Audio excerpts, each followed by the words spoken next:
That's great. I'm not under, almost 3 feet of snow, so I'm good. Well, I'm going to go ahead and get started. Excellent. We're recording this, and I'm going to share the YouTube link later with families and volunteers and coaches who weren't able to participate. So I think you all know me. I'm Lisa Puglisi-Lacroix, and I'm the founder of Love Serving Autism. And I'm super excited today to introduce you to a wonderful company, Path2Potential. And they're located in New York. And I met one of the board certified behavior analysts who lives in Florida, and she came to one of our tennis programs. So we're partnering now. We do hope to have a future program in New York and really work together with families, and they do an incredible job. So I'm really thankful for their support of our adaptive tennis program. And today we would like to discuss really how to implement ABA, or applied behavior analysis, across all settings, and especially on the tennis court for children and adults with special needs. I see Megan's on the call here, and she lives in Florida. Her son Max is in our tennis program. I do speech therapy with him as well. So, it's interesting. I think you'll see the PowerPoint today from Lauren, who really did a great job on talking about, how do we apply these behavior modification techniques both on and off the tennis court. And it applies to humans, animals. I have a puppy now, so we're using this with the puppy. I guess Nicole, you wanted to mention about the Q&A. Yes. So if you have any questions that you want to ask or anything while Lauren's presenting, feel free to write it in the chat. And if she sees it, she'll answer it right away, or just feel free to kind of wait till the end, and we'll answer any questions that you might have at the end. Thank you. Excellent. Hey, Lauren, do you want to go ahead? Let's see. There you go. You're going to share your screen. Okay. So, hello, everyone. My name is Lauren Rivera. I am a BCBA board certified behavior analyst. I'm originally from New York, but now I live here in Florida. I live in Melbourne, Florida. And I'm so blessed to work with Angelina Acevedo and Jason Lantier, who are the co-founders of Path2Potential. So I'll let Jason and Angelina talk more about Path2Potential at the end of the presentation, but we're here actually to talk about applied behavior analysis and its benefits in recreational opportunities like tennis. So let me give you a little background about myself. So ABA is actually my second career, but moving into this second career, I was a clinical director in Puerto Rico. And one of my first tasks was actually to put together a summer camp. And I got there in August 2017, and they wanted the camp up and running by June. And so I had only a couple of months to put it together. And I was so lucky because I had occupational therapists working with me, physical therapists, psychologists. That was my whole entire team. And so what we did was we got people all over the island to donate services like paddleboarding. We took our kids to the beach. We took them to museums. This is a museum in San Juan. We took them paddleboarding. Our kids were rock stars. And we did all this. We were able to have them stand on a paddleboard and be this successful because we had occupational therapists, physical therapists, psychologists working with them, breaking all these activities down. And it was just a phenomenal, phenomenal experience. One other great thing about this camp that we did was it wasn't just kids with developmental disabilities. I also invited their siblings to be a part of the camp. So it was a wonderful, inclusive experience. I took them to the beach. This is awesome. This is in Luquillo, but these kids were amazing. And what the parents always said to me was, you know what? Thank you so much. You're doing things with my kids that I couldn't do or I thought I could not do. And that's the approach that we're trying to take with this project, right? This is the approach that Lisa wants. We want to do things that people say they can't do, but they can do it. It's just about breaking the task down to smaller components, which is what applied behavior analysis is about. So the applied behavior analysis, how it's defined, the principles of behavior are applied to improve socially significant behavior. It's systematic manipulation used to identify the variables responsible for the improvement of behavior. Basically, breaking it down, you have an antecedent, you have the behavior, and you have the consequence. And we, as behavior analysts, we're constantly manipulating the antecedents, what's happening before the behavior, and the consequences after the behavior in order to get the behavior that we want. So I love this over here. B.F. Skinner, who is the founder of radical behaviorism, which is the foundation of applied behavior analysis. He said this: what is love except another name for the use of positive reinforcement, or vice versa? Now, reinforcement is one of the basic principles of applied behavior analysis. Remember we mentioned those consequences? Well, we have three major consequences in behavior analysis. It's reinforcement, it's punishment, and it's extinction. Reinforcement, whenever we want behavior to increase, we use reinforcement. Reinforcement, so we're giving attention, we're giving items and activities, we're breaking or taking a break or avoiding something, physical sensation like tickles, throwing a kid up in the air. This is all reinforcement. You've seen it yourselves. You try to get one of your kids to say up, you throw them up in the air, they're like, oh, that's great. And then they want to say it again because they get thrown up in the air. Negative reinforcement. So this is really powerful in applied behavior analysis. You guys all know it, but I'm going to break it down in behavior analytic terms. Basically, negative reinforcement is when you strengthen behavior by avoiding a negative outcome. So for example, this woman, I'll explain the whole entire picture to you guys. This woman gets burned, right? So we put sunscreen on her, and now all of a sudden she's always putting on sunscreen when she goes to the beach, right? We remove that aversive stimuli, that aversive consequence by applying the sunscreen. Same thing. Breaks are negative reinforcement, right? So we want a kid to continue to do their homework, so we promise them a break in order for them to continue to do their homework, and they're more likely to do their work if we promise them that break. So negative reinforcement, we've also seen it with, let's say, teaching a child to ask for the music to be turned off, right? So we turn off the music when they ask for the music to be turned off. It's just the removal of that negative stimuli. And so, and you're increasing the behavior by removing that negative stimuli. That's reinforcing. Punishment. So we want to, when we apply punishment, we're basically decreasing behavior. We want to decrease behavior. It's a consequence to decrease behavior. You've all done it before. We've scolded children, right? We take away stuff. That's all punishment. I love this diagram here. So when we give someone praise, it's positive reinforcement. You see the R and the plus sign, okay? When we take something, or I'm sorry, when we take something away from someone, okay, response costs, okay? So let's say someone has the iPad and we take it away from them.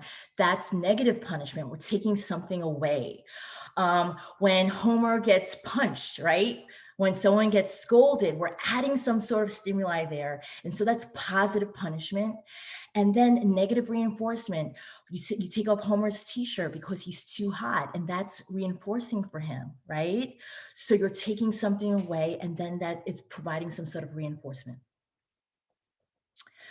So behavior increases with positive reinforcement, okay? You're adding a stimuli. Behavior decreases with positive punishment. We're adding a stimuli, but behavior is decreasing. Behavior increases with negative reinforcement. We're taking away a stimuli, and then the behavior increases. And behavior decreases with negative punishment. We're taking away a stimuli like that iPad, and then the behavior decreases. This is just a quadrant to explain the difference between reinforcement, punishment, and the concept of positive and negative. All too often when people hear positive and negative, they think it's something about being happy, or being mean. It has nothing to do with it. It's just the concept of adding a stimuli or removing a stimuli. I'm just going to admit someone too. Okay, so now we get into extinction. Now, behavior analysts don't like to use punishment. I'm just going to give you the inside scoop. We don't like to use punishment. We like to use reinforcement and extinction. Those are our magic tools. So extinction is a procedure where we use to reduce a behavior. The reinforcer that previously maintained that behavior is removed entirely. So let's say you go to the store and, so a good example. Let's say you go to the store and the child is tantruming for candy, right? And the child gets the candy for, after he tantrums. So then the child knows to, whenever he tantrums, he's going to get candy. But we don't want that child to always tantrum and get candy. So the next time we go to the store, the child tantrums, we don't give him candy. Finally, he stops tantruming because he knows he's not going to get the reinforcer for tantruming. And then finally, as applied behavior analysts, we want to take that behavior that we're removing, right, that's on extinction, and then we want to replace it with functional behavior like asking for candy. So, sorry, it's not advancing forward. Hold on a second.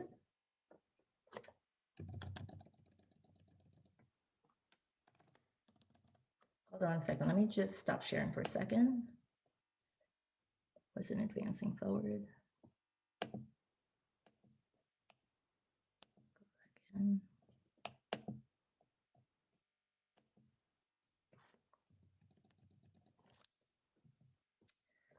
My apologies. Just give me one quick second. We're going to go to the original PowerPoint.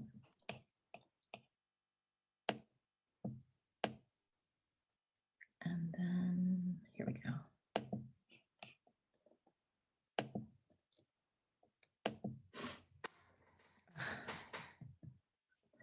We might have to do it this way, guys. I'm sorry. I apologize. So why is this an example of extinction? Can anybody tell me?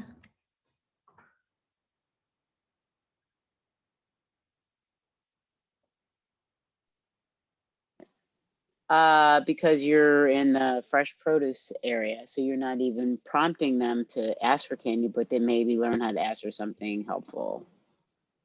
Good, yeah. So she's in the produce area. They're not around the candy, but she's letting them cry. She's not giving them anything, right? She's gonna let them cry it out. And once they cry and they realize they're not gonna get anything for crying, then she's gonna teach them how to appropriately ask for whatever they want. Good job, thank you. Okay, so now we're gonna go into basically a quick review again of what we just talked about. Okay, so you have behavior, and whenever we want to increase desirable behavior, we use positive reinforcement and negative reinforcement. Whenever we want to decrease undesirable behavior, we use extinction and punishment. Okay, so now moving on to some different procedures that you can use. And let me just also emphasize and underscore that basically we're presenting all these different procedures because all too often when, people say, hey, like let's teach a kid how to play tennis, or let's go here and we're going to teach a kid how to play checkers or chess and so forth. You can do all that. But sometimes with our kids, we have to break things down to smaller concepts, smaller skills. And then we're using reinforcement, punishment, or extinction in order to get the behaviors that we want. So that's what basically I want to do here. I'm going to give you the principles of behavior in order to utilize when teaching. So a procedure that we like to use when teaching is behavioral skills training. And this is something that the coaches can use on the court. They're basically telling the child what they want them to do. They're showing the child what they want them to do. Then they do it, they're modeling it, right? The child is doing it, and then they're giving them feedback while they do it, and then they repeat that. All the magic happens in the showing and the doing. The showing is prompting and the doing is prompting as well. And we just keep going back and forth between showing and doing. And we use reinforcement in order to increase those behaviors. So Over here, we have also a concept called errorless learning. This is also working with that whole entire behavioral skills training. We use errorless learning. We want to prompt from the beginning. You're teaching so the child is prompted at the onset of instruction. The child does not have a chance to make errors. They get access to reinforcement. Why are they getting access to reinforcement immediately? Because we want those behaviors to what? Increase. Always start with errorless learning. No matter what, always start with errorless learning. All the time. They're like, he can do it. I know he can. Doesn't matter. Start with errorless learning so that they can access reinforcement. And you guys know that. You guys go through that, right? You love it when like you get helped along and then they're like, great job. That's amazing. You feel amazingly supported, right? You feel as if it's a safe environment. You want to increase your, you want to stay in that activity. You want to keep going. Okay. What is a prompt? A prompt is an extra stimulus that is used to evoke a behavior so that it can be reinforced. We love to use simultaneous prompting, prompts that are given at the same time as the instruction. Okay. Simultaneous prompts, we use simultaneous prompts during acquisition. This is called errorless learning. So it's all the same thing over and over again. Errorless learning, simultaneous prompting is errorless learning. So it's constantly the same thing.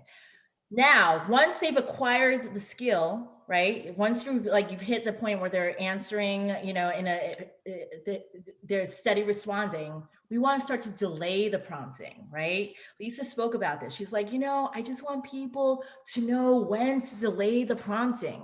Well, you start to delay the prompting when you see that steady responding and you're like, okay, they don't need so much prompting anymore. So I'm going to allow them to try to answer independently. Prompts that are given so delayed prompting are prompts that are given sometime after the instruction. So I'm not just like doing hands over hand to like, you know, hit the ball. Now I'm going to wait maybe a second or two before I go in and prompt. I might wait 5 seconds before I go in and prompt. I might wait 10 seconds before I go in and prompt. That's prompt fading. This is usually used to test acquisition and is used further along in the acquisition process, moving towards mastery. Different kinds of prompts. Okay, so in tennis, you're gonna have the physical prompt. Okay, you're gonna use that a lot, hands over hands. Gestural prompts. Okay, what are we doing now, guys? Gesture, right? We're hitting the ball. Gestural prompt, as opposed to me saying it. Textual prompts. You might use words written down. Verbal prompts. Okay, guys, hit the ball. Hit the ball. Instructions are verbal prompts. Modeling. They might watch the coach hit the ball and then you ask them to do that. You might ask them questions. Hey guys, what are we supposed to be doing right now? Hitting the ball. Okay. Most to least prompting. So again, we're thinking about the different processes of learning, right? So we start with acquisition, and we're going to use the most inclusive prompts during acquisition. We're going to do hands over hand, but then we're going to fade out. That's called most to least prompting. You go from most intrusive to least intrusive. This is used during acquisition, moving towards mastery. Least to most prompting. This is when you go from the least intrusive prompt to the most intrusive prompt. So this is used for error correction. Okay, so when someone has given you the wrong answer or doing the wrong behavior, right? We're gonna try to like go in and like give them the clues, right, to get it right. And then if they're still not getting it right, we're going to go in with a more intrusive prompt, trying to have them get it right so that they can acquire or access that reinforcer. What you want to do is you want to, if you have to prompt, right? If you have to do errorless learning or your error correction, and you're going from least intrusive to most intrusive, once you get that independent response, we want to fade out again. Okay, so you're constantly, it's learning is always a process. It's never like straight and narrow, right? So you go from most intrusive to least intrusive, Then with error correction, you start to move back to a more intrusive prompt. And then eventually you want to fade out again so they're answering independently. Lauren? Yes. Lisa, so in tennis, I usually do the least to most intrusive because I feel, and I don't know if it's accurate, but I feel like we always want to assume competency until we know what their skill level is, especially for a child who's maybe, never played before, or he may be able to independently hit the ball. We don't want to initially, in my eyes, I know it's errorless learning is important, but how do we work on that? If they don't need the full physical prompting to hit a volley, they can independently do it themselves already. So you can give them a chance to independently respond, right? You could take a probe. So Okay. you're like, hey, let's see how you do. And so you can kind of gauge. I would give them maybe 3 opportunities, and then you as that coach can kind of gauge like where they are and then prompt at that level. Okay. You don't want to give them too, like if they struggle, you don't want them not to be successful. Does that make sense? Yes. And then that's the error that we make all too often. We're like, come on, you could do it after like 10 tries. I'm like, no, like, let's not do that to the child. Okay. So now let's talk about differential reinforcement.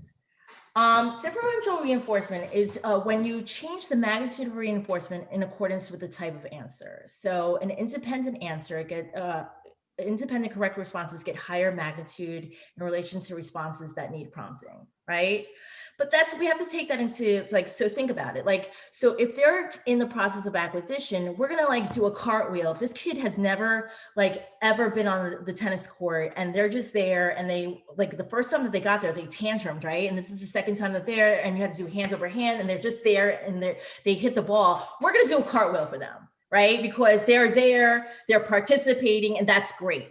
Once they've been there a couple of times, we're gonna start to fade out and we're only gonna do the cartwheel when they're giving us their best response. Does that make sense? Because we wanna shape behavior. You use differential reinforcement to shape behavior. Which is the next slide. It's gradually changing what the behavior looks like by reinforcing successive approximations to the correct response. And you can I'll use a simple example of that. So let's say we were teaching a child, and this is not a tennis example, but this is just an easy example to conceptualize. So we want to teach a child to say water, right? So the first time, we're okay, we just want them to say wa. Wow, you said wow. We give them the water. That's amazing. Then we get them to say what. Wow, that's amazing. We don't reinforce wa because we know that they can say what. Then we get them to say, hello? Then we get them to say water. Once they say water, we're not reinforcing what, we're reinforcing water. Okay? Preference assessments. So remember we talked about consequences. Consequences, we talked about reinforcement and punishment. Reinforcement is, we have positive reinforcers and negative reinforcement. Positive reinforcement is giving, it's that praise, it's that access to the iPad, it's the tickles, okay? So we want to do preference assessments because not every kid likes a tickle. Not every kid likes the iPad. Not every kid likes to be thrown up in the air, and not every kid likes positive praise. So we want to do preference assessments to figure out what's reinforcing to a child. Why? Because that reinforcer is critical to increasing behavior. And if you don't have the right reinforcer, you're not going to increase behavior. So we like to ask questions, right? What are we working for today? What will motivate the learner to learn? Do they want a break? That's that negative reinforcement.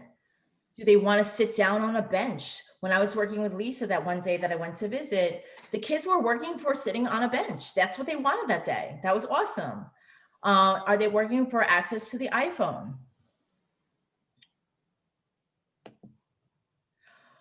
And we've spoken about negative reinforcement. Negative reinforcement, I have to tell you, I feel like it's the most powerful.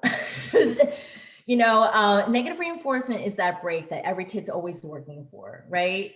And so you want to plan for these breaks, okay? You want to plan in accordance with what the child what they can tolerate, okay?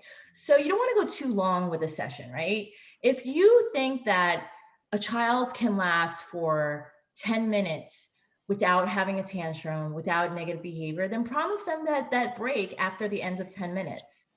You don't want to give a break after the behaviors. You want to plan for that break prior to that negative behavior. Have visuals ready necessary for breaks. So you can even have like a break card. You're like, okay, like you start to see them getting itchy. Do you want a break? Ask for a break. Okay, you can have a break. Go ahead. Set a timer. We talked about that 10 minutes. Hey guys, we're gonna get a break after 10 minutes. I'm setting my timer now. And then the concept of first then. First we're gonna do 10 volleys and then we get a break. Escape is your friend, but don't use it after they've had negative behaviors. You want to have them work for escape. That's that negative reinforcer. Physical breaks. I'm going to tell you that this totally works. I do dance breaks all the time with my clients. They love it. Kids love to run around. They love jumping jacks.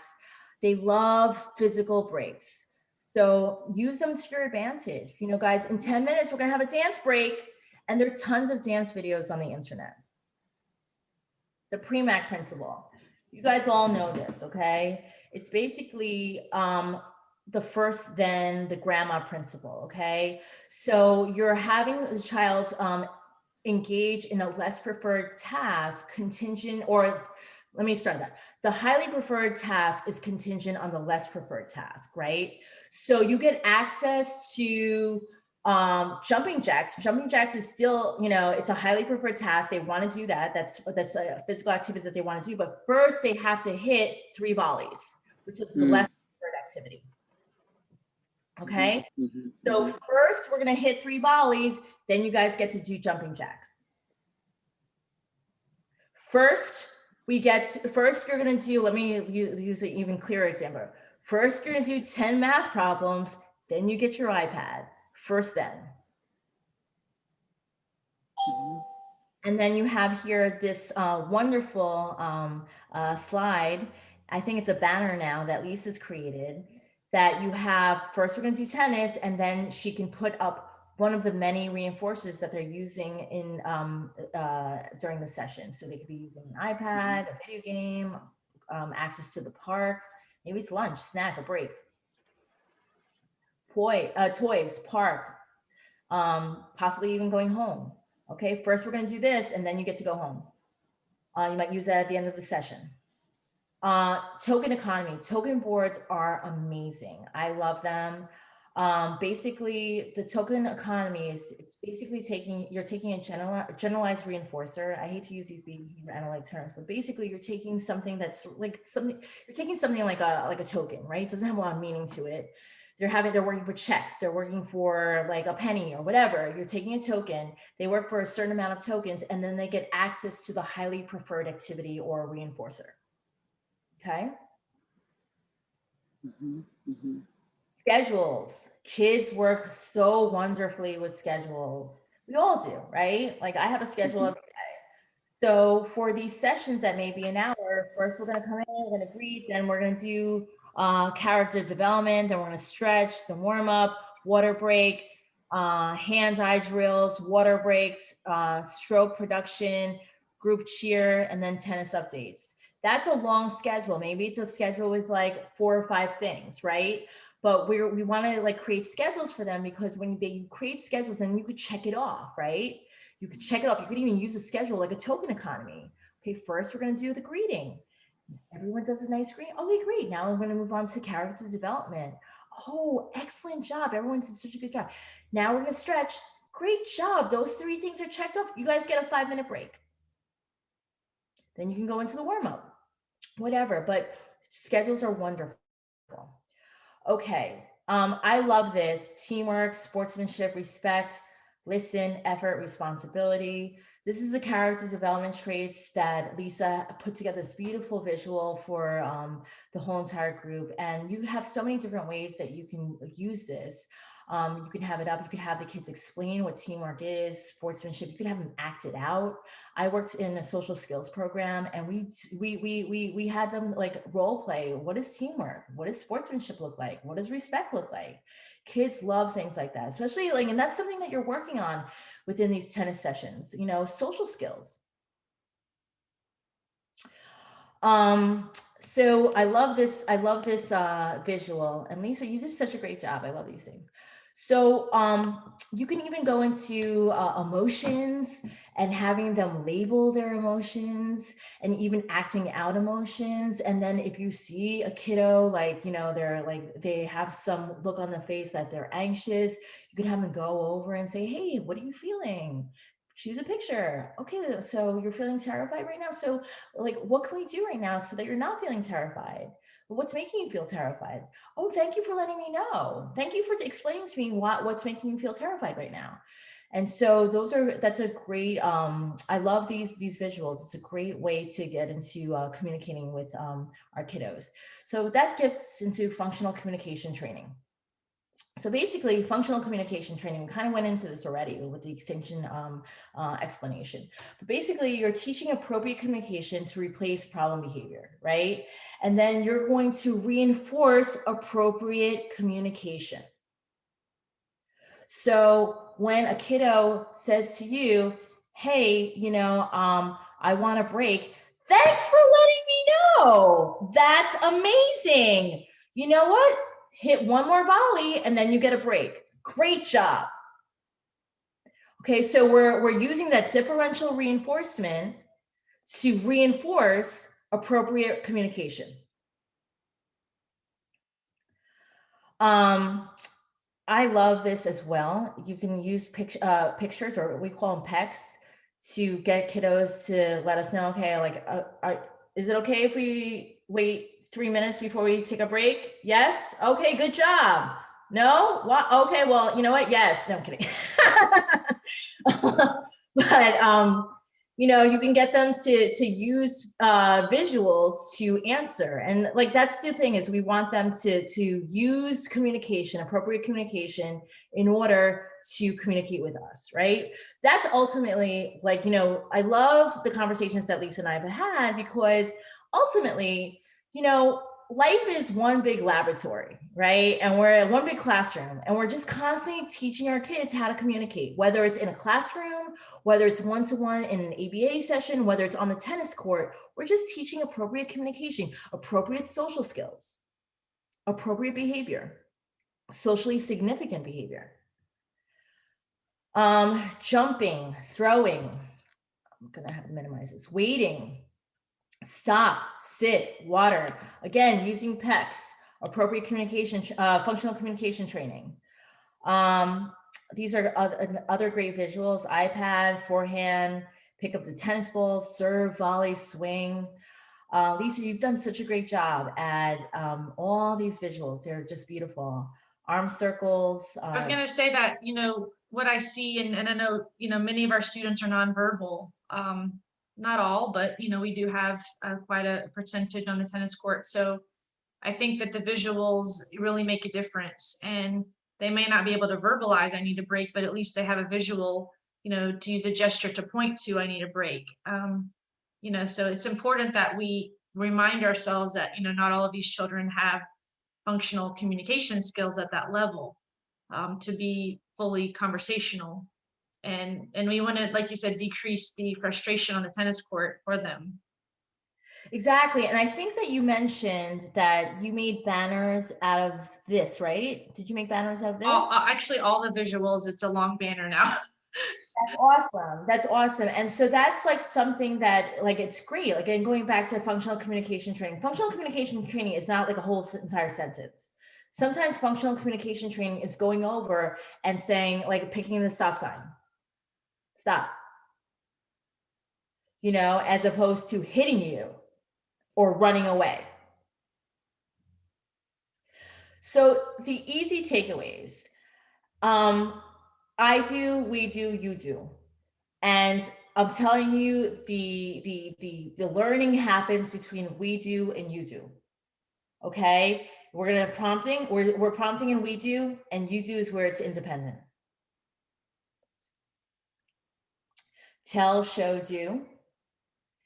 And this is just an example. So today we're going to learn how to volley. I'm going to show you how to volley. I'm going to help you, but then you're going to do it on your own. That's where the prompting's happening. And then you're going to repeat this all until they do it independently. Finally, you know, parents, you guys are all superheroes. You know what I mean? Everyone in this whole entire game, our kiddos are superheroes. They're all superheroes. We're all making this work together. And I like to share this quote, and I'm sure you've heard this before, but this is one of my favorite quotes. It's actually, my father shared this with me when I was younger, and it's always stayed with me, and I've used it in every single aspect of my life. The man in the arena. It is not the critic who counts, not the man who points out how the strong man stumbles or where the doer of deeds could have done them better. The credit belongs to the man who is actually in the arena, whose face is marred by dust and sweat and blood, who strives valiantly, who errs, who comes short again and again, because there is no effort without error and shortcoming, but who does actually strive to do the deeds, who knows great enthusiasms, the great devotions, who spends himself in a worthy cause, who at the best knows in the end the triumph of high achievement, and who at the worst, if he fails, at least fails while daring greatly, so that his place shall never be with those cold and timid souls who neither know victory nor defeat. So I just want to thank you all for your time today.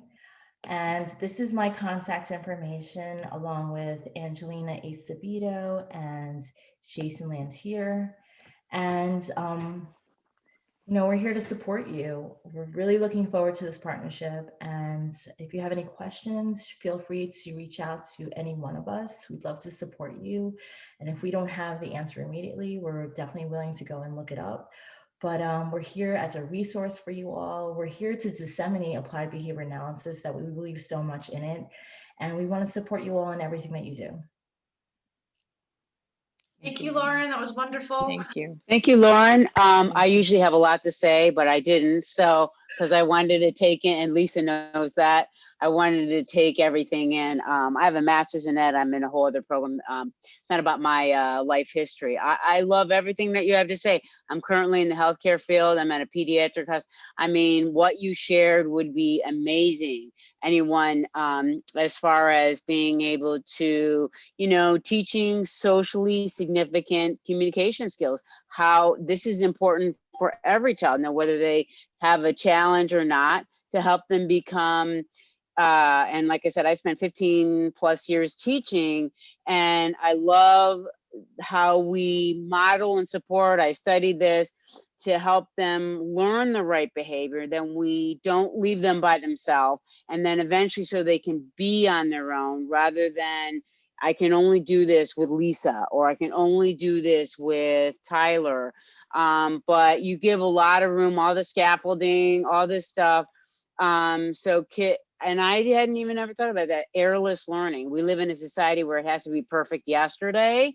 And I think kids that, whether they can verbalize it or not, they somehow feel like they have to be perfect because they have other challenges, rather than, we're not saying that at all. And I would love it, and this is, then I'll be done, like going forward with the partnership, like doing what you just did in the live format for the instructors, because I know that a lot of them are going to be like, oh my gosh, you know, do I do more? Do I do less? When do I extinct? When any of that. So bringing, you know, because I think we can show people just like we want to show our kids. I think our instructors need to see and feel and hear that too. So then they're going to model that to their classes and their families, and then it's going to look like they knew how to do this all along, which then that will much more easily transfer to our kids and our families, because you never know who you're catching. You may be catching the child in your class, or you're catching the family, the mom or the dad or this. Oh, that would really work, which is the whole reason I mean, I love this is about tennis, but the clinical piece that we're training kids how to become whole human beings, because they already are. They're just learning how to communicate with us, and we're learning how to communicate with them. So kudos, kudos, kudos. I love it. So I'm done. Thank you so much. Thank you, Laura. Laura's our future pencil. She's on our board of directors, and she will be the future. We're going to open a program in Pennsylvania.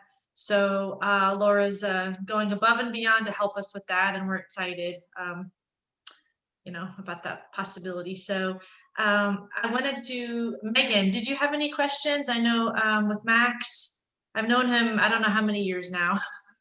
About 5 years. 5 years. No, I mean, you know, Max, my son, is 11. He's nonverbal. But, you know, as everyone here knows, he's always communicating, but through behaviors, you know. But I just was on a Zoom call with his school BCBA, because we're doing virtual learning, and you know, we have some behaviors. Well, Lisa knows too. And one that's not great during a viral pandemic, which is spitting.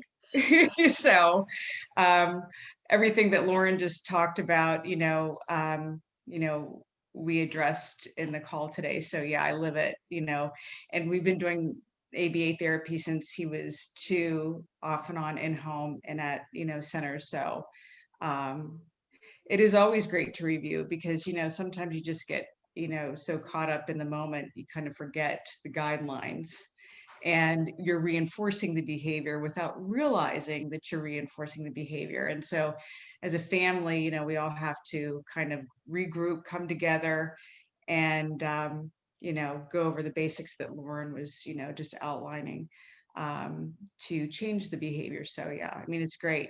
And I do like, you know, a lot of the tennis, because, you know, it's just reflecting back, you know, the times that, you know, Max has been there, and as you know, tears, because he's been asked to participate. With him, it's a lot of hand over hand in an activity like tennis at first, but, you know, he made some steps. So I think it's great. And, you know, for the volunteers that are going to be new to, you know, love serving autism, I think it's, you know, it's so helpful, you know, to help them work with the kiddos. Definitely. Thank you. Kyle, did you have a question about extinction? I think I saw something. Hi, Lauren. Great presentation. I do have to admit, I am the least experienced one on here when it comes to all this stuff. So I am by far the dumbest person in the room right now. But one of your earlier slides, you mentioned about extinction. And I think a lot of people, when they think of extinction, they think of the picture that you had with it, which was the dinosaurs and getting rid of all that stuff. But with extinction also comes the ability to adapt. And as we know, it's not the biggest, strongest, fastest, smartest animal that survives. It's the one most willing to adapt. So I have 2 questions for you, and that is, how do you deal with a student or child that is adaptable? I know you had the slide of the child in the produce section. Well, what happens if, okay, they're not in the candy section, but now let's say you take them down the potato chip junk food section, or you take them down the dessert aisle or something like that. So they're going to keep finding a way to try to get that stimuli. My second question is, what do you do about extinction burst? What happens when they're going well for a while, and then all of a sudden something happens? Maybe they eat a candy bar, they get upset, they get emotional, and then they stop the diet. So how do you deal with those 2 things? That's 2 great questions. Okay, so let me just clarify there. So I'm going to start with the extinction burst, okay, because that will lead to the other question that we're going to go back. So the extinction burst is, let me just clarify. So let's say I'm withholding the maintaining reinforcer, right? And so I'm doing everything to get what I want, right? So I'm gonna go crazy. That's the extinction burst, right? I'm gonna go crazy because you're not giving me what I want. Then finally, when I give you some sort of appropriate response, then I'm gonna reinforce that and then I'm gonna shape that up. That's the extinction burst, okay? Now, let's say the maladaptive or the inappropriate behavior, it's under control, right? We're in extinction worked, we're teaching all this appropriate behavior. We haven't seen that tantrum in a while. When it comes back, that's resurgence. So it comes back. So you just handle it the way you handle it in the beginning. You put it on extinction again. Now, the next thing is going back to the kiddo that's like not in the candy aisle. You're going to like, you know, some other aisle. You just, again, you're not giving in. That's extinction. And the problem with extinction and why it doesn't work all the time is because people give in. They're like, oh, you know, they're in the store. I'm so embarrassed. Like, no, you know, like, and like, that's the problem. That's the issue, right? Or grandma gives in, but mom and dad don't. So then it's someone's maintaining it. True extinction is true withdrawal of that reinforcer. And Lauren, I think too, and that's trying to think of my question as when you were talking about all this, that can be a challenge. I have taught like mainstream kids, and I'm sure that I mean, kids that are may have not been diagnosed on the spectrum, but I've always had, you know, kids at very different levels. So that scenario, everything, you know, you've shared is one-on-one. That can be more challenging. I know we're going to have volunteers with the student, but you know, you can have kids that are in extinction and then all of a sudden someone gets out of that, and that can just, I mean, you could have a volcano erupt in your class. What is a good way to combat that? Do we just do like a big switch and do an escape and kind of reset the mood, or what's the best way to handle that so we're not, I don't want to reinforce like whenever something, you know, I guess a behavior comes back that's unwanted, then we're reinforcing that behavior to always, I guess, take a break, do an escape, and not do what we're supposed to do. That's a really good question. So like the issue that we have with extinction is that, you know, extinction's hard to do in a group setting, right? Like I would never say like, hey teacher, like I want you to practice extinction and you have like 30 kids that you need to worry, like to maintain, right? I would never do that. And so you would choose an alternative procedure as opposed to extinction, I think, in a group scenario. So like for one of the things, like we're in tennis bays and different things like that. So sometimes the child's, I mean, they can react to anything. I mean, that's the whole part of children being on the spectrum. You don't know what's going to set them off. And obviously, you know, day one with the child is going to be way different than day, you know, like we're on our last week of the clinic or something like that. But you know, a child who all of a sudden just the lights are bothering them, like, you know, because they're super sensitive to light, and starts having a melt, you know, how to, I guess, redirecting the rest of the class, because the rest of the class is doing well. So you don't want, I mean, trying to avoid that whole domino effect where, you know, because some other kids are going to react, or maybe that's something they used to do. So, you know, just maybe some recommendations on how to handle that so I don't have a domino effect. Yeah, that's a really good point. So that's like first, so that would be a sensory stimuli that is aversive, right? And so with something like that, one thing that you can do is first of all identify the precursors before like they, like, you know, so what are the precursors? If you see the child starting to flicker, right? Like we've seen it with kids that like with their eyes start to flicker. Oh, like, hey, Bob, are you having? Do you want to take a break? Do you want to go to the other room? Are the lights bothering you? Okay, cool. Get them out right away. Like prior to the behaviors. Right. So what I was thinking too before, like if we were going to start a clinic, and I'm sorry I cut you off, is like doing the giving the family like to fill out like what are their super sensitives.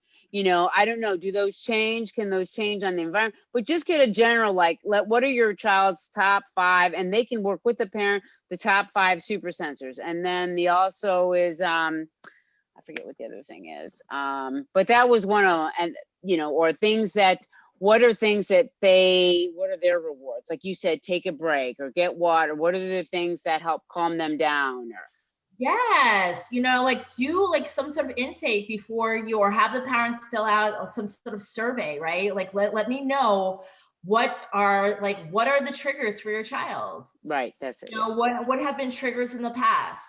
When was the last time they had a meltdown? Right. You know, has it been a year? Okay, cool. Like, okay, well, I'm in good ground. Or, oh, it was last week. Okay. You know, like, and then what triggered it? Give me the exact scenario. What are the reinforcers? I remember, I'm going to share a story with you, is that I had one kiddo when I first started this camp. It was my first day of camp. And I didn't know this kid had an elopement issue. Mom didn't tell me. I would have appreciated that.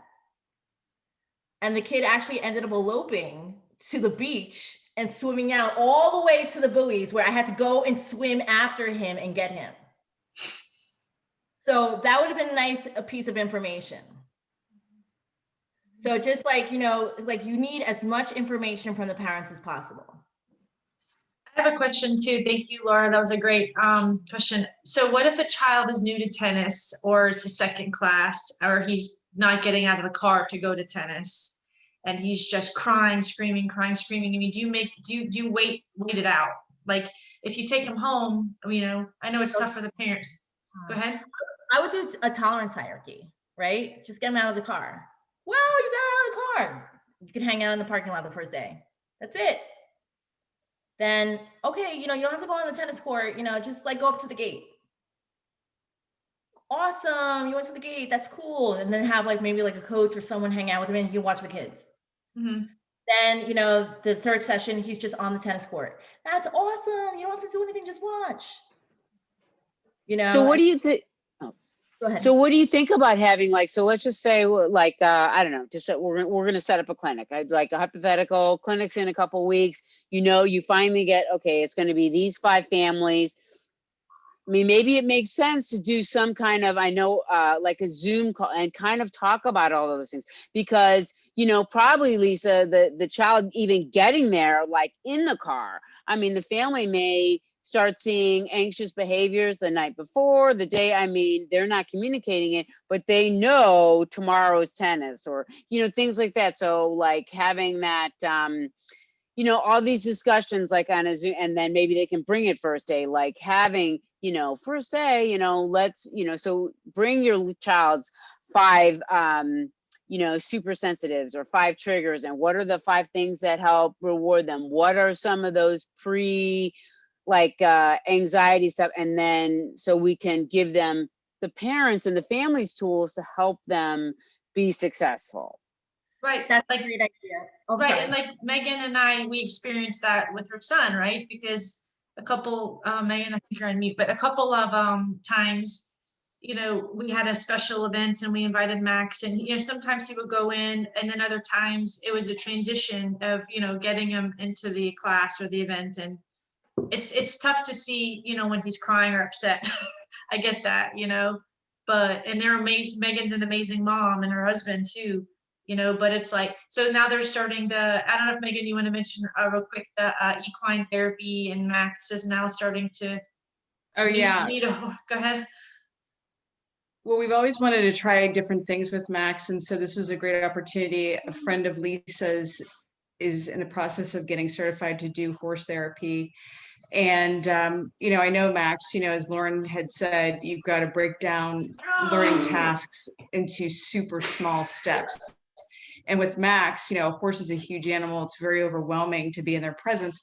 So I just thought this is a great opportunity with Lisa's friend Nicole, where we're going tomorrow. We just go for 15 or 20-minute visits every Saturday afternoon just to see the horse. I have no expectations. I don't expect him to touch the horse. Just to be around Willow and Gavin, the 2 horses, and in their environment. And that's where she'll eventually, you know, have her therapy courses. And so that's what we, you know, hope to do once a week. And then I'm hoping maybe, you know, I can encourage Max to offer a carrot stick to the horse, where, you know, he's engaging, but he's still not touching. And I know Max, it's going to take a long warm-up period. And like Lisa said, I remember, I think I remember one time I was out of town. I was visiting my dad. He was not doing well health-wise. and you had an event at the Wellington Tennis Center. And so my husband, got Max over there and could not get him out of the car. Went in and got Lisa, thinking, oh, if he sees Lisa, he'll get out of the car. Tears erupted. He wouldn't have done that for me, but I handle things differently than Dad handles. And so it just unfortunately ended up that Dad got back in the car and they just drove away, and Max got what he wanted, Yeah, he got the reinforcement that he wanted. He got the reinforcement, but Robert is, those public scenes terrify my husband. Yeah, the tears. Yeah, because he got reinforcement. And that's what I like about this whole, everything that you shared about, ABA and how we can really help kids. Because I mean, whether it's on a horse, when I taught special ed, we actually had an equine program that with the special ed kids, and the kids during the week, or when they would have to kind of like work towards it and earn, and that was a constant reminder of, because they actually had a great time with the horse, animals and pet therapy and all things like that. So that was very, very, very helpful. So I don't know what I'm sorry, I lost my train of thought. I just think that overall, this whole program can help kids really just learn how to become strong, independent individuals. And so I'm excited. Oh, thank you so much. I just want to share one more idea with you guys, because you're talking about the kids crying in the car. Perhaps if you show them videos prior to going to the session, like, hey, just like fun videos of kids having fun during a tennis class, like how tennis can be fun. And then you can do some sort of response simulation in the house, maybe a week or two prior to the actual tennis session. We're like, hey, let's pretend we're at a tennis session. I'm gonna be Lisa, you're gonna be you. And you just like act it out. Or even acting out, getting in the car and getting out. Like, okay, so let's pretend that we're like pulling up to the tennis center, and like, how are we gonna behave? Okay, let's practice getting out of the car. And let's practice saying hi to our friends. You did remind me what I wanted to say. Putting these types of resources, just everything that you said, and being able to give that back to families, because they're like, you want my son or my daughter to do what? I have a hard time taking them to X or doing different things. So giving them the support to know that we're here to support them, and that they and their child are going to be able to become successful. Because I'm sure a lot of people don't want to sign on to something unless they think it's going to work out perfectly. So rather than giving them the tools that, hey, this is errorless learning. We're just happy that we're looking at trying to make change. And I guess sometimes I feel like we need to break it down for the families too, and then they can help it much more readily with their children, if they're new to all of this, not someone who's seasoned. I was going to say, maybe if LSA can have like a social story made to hand out, and it could be just like a slim little pamphlet. It doesn't have to be anything big. So you have the visual aids, and that works really great with Max. I know with a lot of the kids. So a couple weeks leading up to their first session with Love Serving Autism, every day perhaps the parents can sit down and go over the social story about tennis and playing tennis, learning tennis. I love that idea. We have it on our website, but the parents, like, we have a PDF and a video, and parents aren't really utilizing it. I tend to just, every time I see someone register, I send it to them, because they're not going to the site to find it. But you can only do give so them a hard copy, like you take away like having to log on, or printing it out themselves at home. So you do all that. I mean, and you're right, it's accessible, but if you just like hand it to them in their hand when they sign up, if there's a way to do that, then it eliminates the parent having an excuse or reason to not do that. Because it's really, I think the social stories are the best. Yeah. And maybe we give one to the child too. I mean, like, because they'll say, I lost it. I mean, I'm not trying to but then they have something that is their own, kind of almost like a golden ticket, you know what I mean? Like the Willy Wonka, like their golden ticket to tennis. And it has, the fun stuff, but the the learning is on there too. So I love the visual reminder and like kind of building up, because you know, part of this is like learning how to transition. I mean, we're transitioning everybody. And I think hard something, it's texture, it's in your hands. I think that's excellent. And then it's active learning. It's not just we're pushing it to them. It creates another opportunity for families and their children to engage. And then, you know, so then that child can or easily transition, because I'm sure like their family can be their safe unit. And now we're wanting them to do something that's, you know, outside of that. I have an idea for you guys. You guys are so like great. Like your ideas are phenomenal. Have you thought about taking parents that are already seasoned and pairing them with new parents and having like maybe like parent mentor buddy system Yeah. where it's like, hey, you know, Mm. my child is really anxious. It's 3 days before the session. Have you ever experienced this? Or even like having experienced parents like call the new parents, just welcoming them into the whole entire community. Hey, if you have any questions, feel free to reach out to me. I can find resources for you, or if I don't have the answer, but like letting them know they're not by themselves, they're not alone. That's a great idea. Yeah, Well, that's a good idea. I know it's Support group. I know it's 8 o'clock, but I want to be respectful of everyone's time, but does anyone else have, I know Laura, I know we're going to continue to work together and we're so excited and Path2Potential is an incredible company. I'm so thankful we connected, especially whether we're in New York, Florida, Pennsylvania. Like, I think there's a way, you know, to like implement all of this, as Laura said, you know, to give the families the tools and supports to know that their child can try. It's errorless, even if they've never played tennis before. They don't know how, because I do get emails like that. I have no idea how my child's going to react or respond. They don't even register. They just bring him just to see if he'll even participate. So I think that's a great idea. And, you know, we can continue to create those resources together, hopefully. And I'm going to, we're recording this, so we're going to go in, I'm going to create a YouTube link so I can share it with the coaches and hopefully they can listen to it and maybe schedule an additional, you know, really train the coaches on this, because I think it's important. I mean, Kyle's an on-court coach. That's what he does full time. And I know he talks about, even though it's not ABA, he talks about a lot of these strategies he uses in the junior program. He doesn't work with special needs, but, you know, he does implement this, right, Kyle? It's the same thing. And yeah, I work in the private sector, private high-end country club, and a lot of these ABA therapy techniques, it's very similar to teaching tennis. It's the stop, show, and go. It's all of those things that I'm pretty familiar with. We just have different tennis names for them, but it's all good. Thank you. That makes us so happy.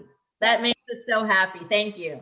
And I just started following Path2Potential, and the video that came up this morning, I mean, that's what we want to get out as LSA, but just watch it. Oh my gosh, I get choked up. I'm sure everybody, how could you not have hope?